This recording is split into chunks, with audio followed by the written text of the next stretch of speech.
OMORI at a first glance seems like a cheery little RPG about friends going on wacky adventures. In actuality, OMORI is a masterfully done RPG maker game with excellent combat, great characters, and a deep story that goes to some very dark places. OMORI's story is incredible. The characters are all deep and complex, with each being important additions to the game's story and themes. It is told across two locations, Sunny's headspace and the real world. Sunny's headspace is a nonsensical location filled with idealized versions of his friends 4 years ago, while the real world is set in the present day and is filled with older, more broken versions of Sunny's friends. The game explores many topics including trauma, mental health, guilt, and friendship, and manages to go very in depth. My personal favourite character was Aubrey, whose character arc across the 3 real-world days was very satisfying.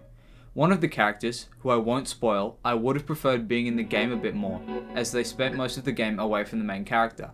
Considering that this specific character was incredibly important to the main story and the big twist, it was a little frustrating not getting to know them better. The horror elements in OMORI were also very good, with one section in particular before the end of the game being very well done.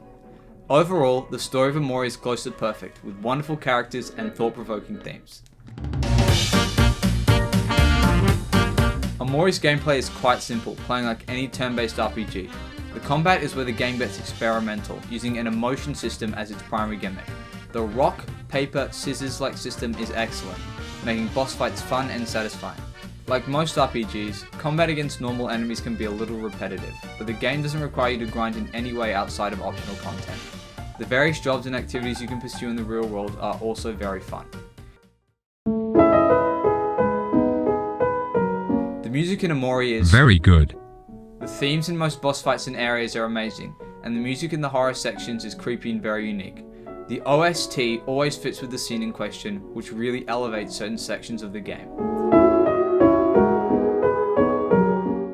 OMORI is one of the best indie games released in the last 5 years, blending a wonderful story, nice gameplay, and excellent general presentation, making it an indie RPG that should be experienced by everyone at least once in their life.